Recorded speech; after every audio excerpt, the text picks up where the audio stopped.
A tale of souls and swords, eternally retold. There. Soul Edge, a legendary sword and devourer of souls.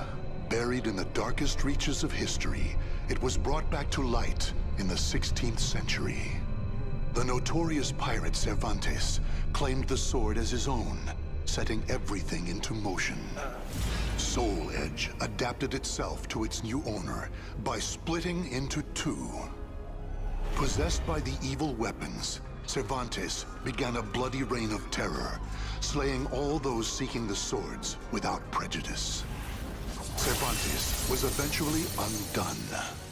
Under the protection of Hephaestus, the god of smithing, a female warrior named Sophitia was able to destroy one of the swords. Shards of the blade flew and lodged into her body, causing near mortal wounds. Seeing his chance, Cervantes raised his sword to deliver the final blow. Suddenly, there appeared a ninja known as Taki, who rescued the wounded warrior. Taki defeated Cervantes in a battle to the death before carrying the injured Sophitia away. However, one of Soul Edge's two blades still remained. Perhaps it was fate. The blade fell into the hands of Siegfried, whose mind was twisted and unwell.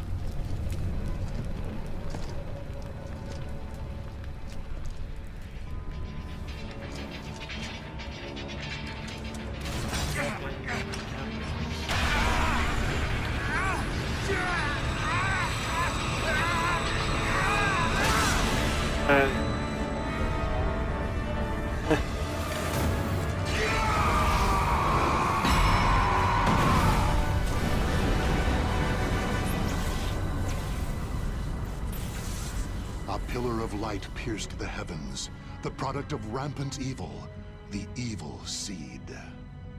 No one could have predicted it would become a catalyst for catastrophe across the world. Our story takes place in the 16th century. Okay. So.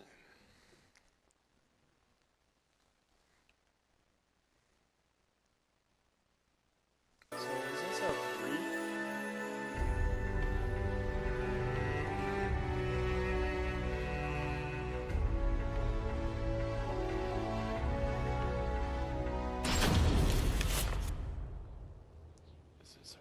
A tragedy befell this place. Lingshansu Temple was a famous martial arts school in the far reaches of China. It was there Killick learned to master the staff after he was abandoned as a child. Killick ate and slept with the other students and began his training at a young age. He slept with other students. Oh. Despite this, he established a family-like bond with just one other student, Shang Len, a young girl who was like an elder sister to him. Dedicated to the way of the sword, she looked after Killick as if they were siblings. So close was their bond that when one felt happy or sad, the other would feel the same. Together they studied and grew as warriors.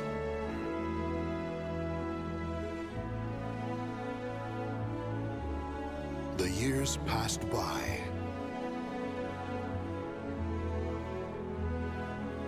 Killick's skill earned him a place as a teacher, an honorable position for one so young. Throughout the ages, Lingshansu Temple had kept hold of the three sacred treasures, Krita Yuga, Dvapara Yuga, and Kali Yuga. Killick's years of arduous training earned him the title of rightful bearer of the staff, Kali Yuga. Likewise, Shang Len was also designated bearer of Dvapara Yuga, a sacred mirror.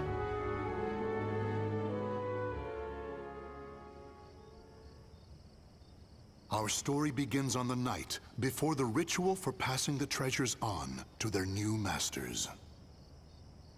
Shang Lin, can I ask you something? Sure. How come you were chosen to bear Dvapara Yuga? I thought you'd get Krita Yuga.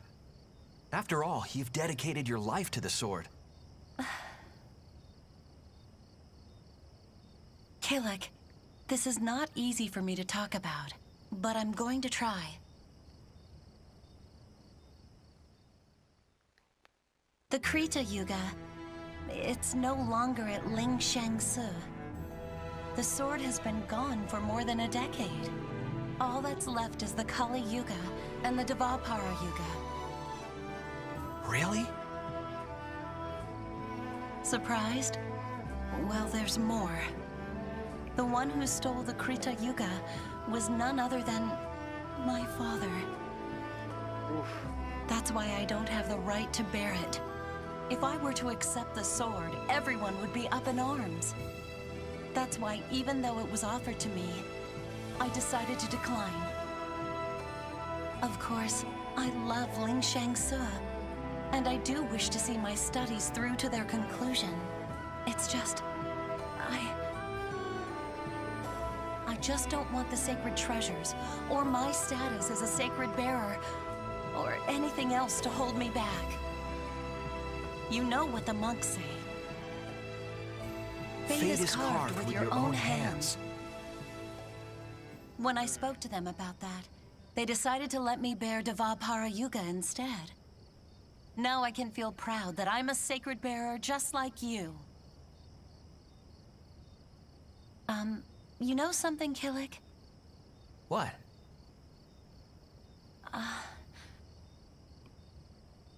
It's okay. Never mind. I'm really looking forward to tomorrow. Me too. And so it was, Killick and Xianglen were set to attend the official ritual for becoming sacred bearers. But the night before the ritual, a terrible calamity plunged everything into chaos. Drawn by the Kali Yuga in Killick's hand, the evil seed came to Ling Shang Su Temple. The monks, driven insane by the evil force, began slaying each other, turning the temple into hell on earth.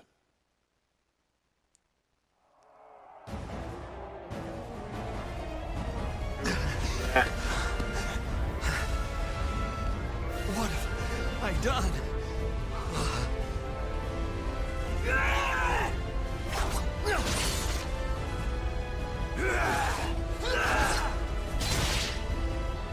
I don't understand. Everyone, stop this I wish there were actual cuts.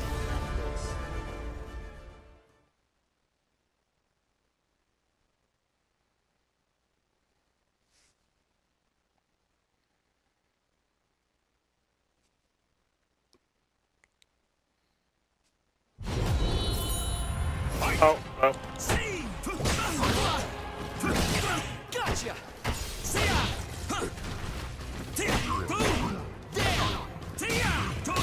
Well, I don't know how to play Killick.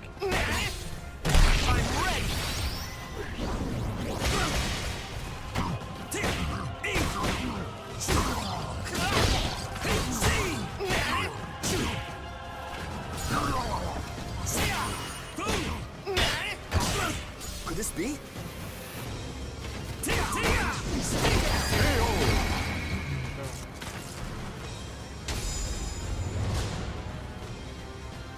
Just put me as Killick. Yeah. It's kill or be killed. Yeah. Xianglen? Get a hold of yourself, Xianglen.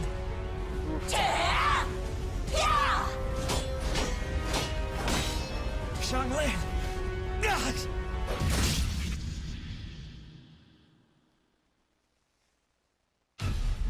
Xianglen? I wish.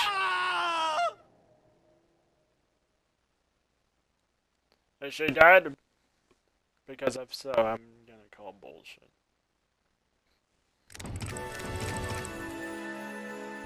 Okay.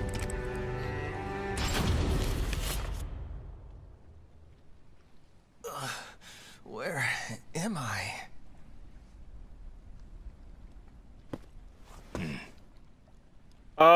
Did you save me? Who are you? You have yet to recover from your injuries. Rest. And that mirror, Devapara Yuga. Wear it always. There will be grave consequences if you do not. Understand?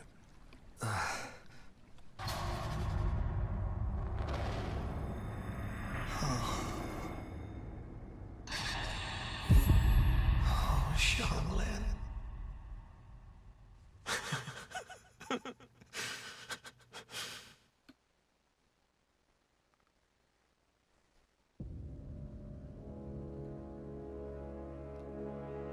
So, the power of Devapara Yuga saved me. That means Xianglin. She gave it to me. She sacrificed her life for me.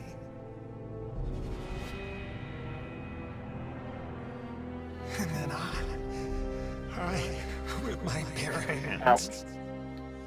Why? Tell me, Xianglin. Why am I still alive?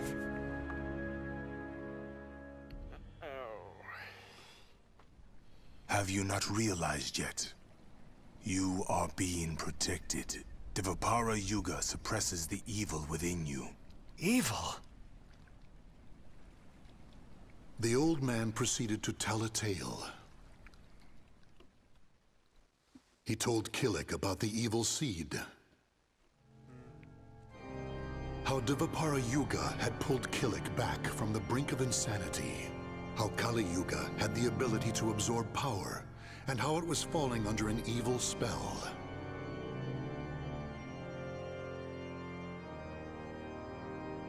And finally, he told Killik about Soul Edge. Your fate will be set in stone the moment you lose your will to live. Your soul will be swallowed whole by your destiny, leaving behind but a rotten corpse. That is but one path you may take. But perhaps it is the path you wish to take, to submit to that evil sword and its wicked power? Is that what you wish? To become a thrall? Do you see? All is in your hands. Xianglin, she told me fate is carved with your own hands. Xianglin gave her life so I could live. That leaves me only one choice. From that day forth, Killik bore the heavy weight of his karma. As Xianglin's slayer and the last living member of Ling Shengsu, he chose to face his cruel fate head-on. Wait, she's just dead? Wow.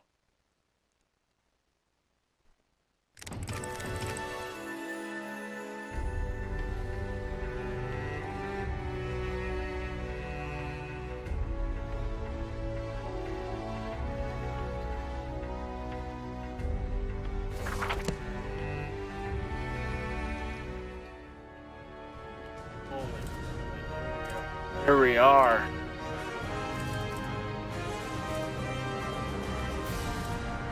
That's talkies.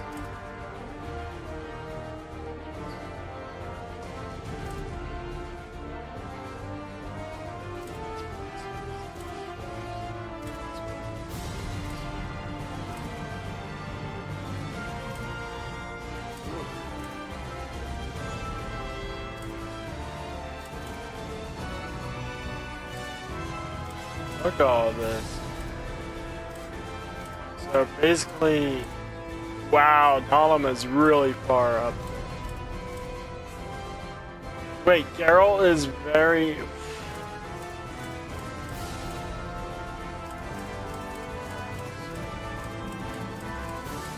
Let's do... Let's first go down. Do talking.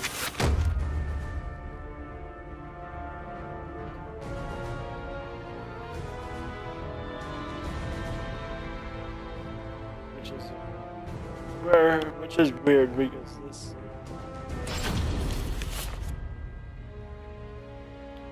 Taki, known as the Dark Dark Hunter And everybody's the greatest foe waifu. she had yet faced. All because she After a wears deadly battle, type. Taki emerged victorious, but not before her beloved sword that Rekimaru off. was shattered.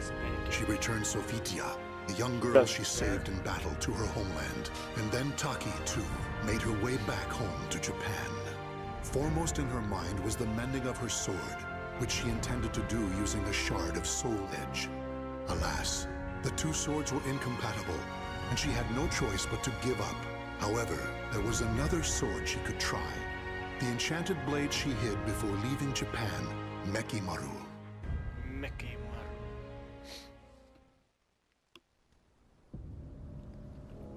Mekimaru. Without this, I'd never had been able to escape the Fuma clan. Wielding such a sword requires the greatest of care.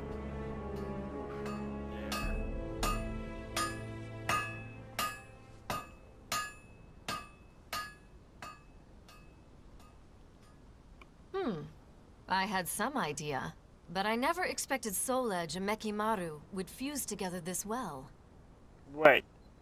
However, this power is so intense. Can I control it? I finally found you, Taki. Geki? Have you been watching me? Mekimaru belongs to Master Toki. Hand it over. Piss So off. Mekimaru still wasn't safe. This sword must not fall into Toki's hands. Watch your mouth. It's Master Toki to you. Damn, there's a lot of... Not Recently I've anymore, been it isn't. seeing a Why lot do you of still Toki. follow him even though he's lost his mind? You're getting sloppy, Taki. I don't know what you did to that sword, but it's taking its toll, no? I'll be taking it from you now. Toki.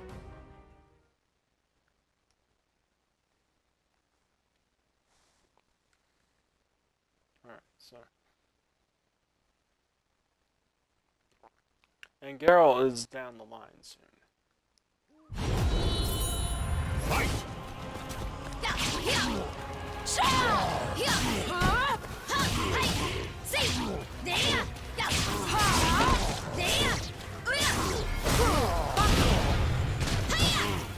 Oh, that's real.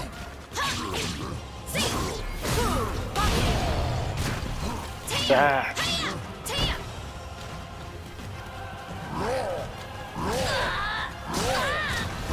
Too slow!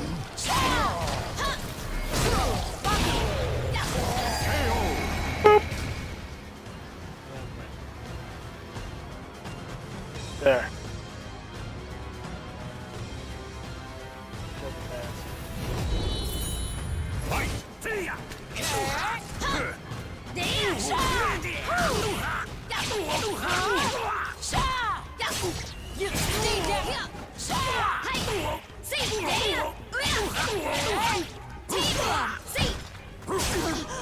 Too easy!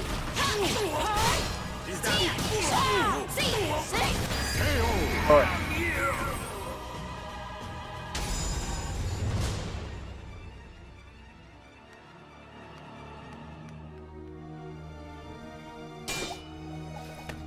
Whoa!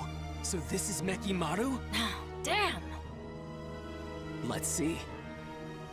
Stop, Geki! Don't draw that blade!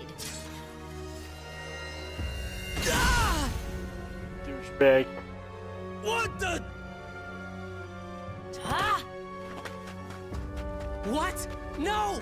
Mekimaru! After her! Now! You dumbasses can't even handle the sword! It seems I'm stuck with the sword for a bit longer.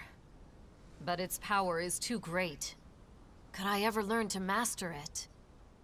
You just infused it with Soul Edge. Like, fucking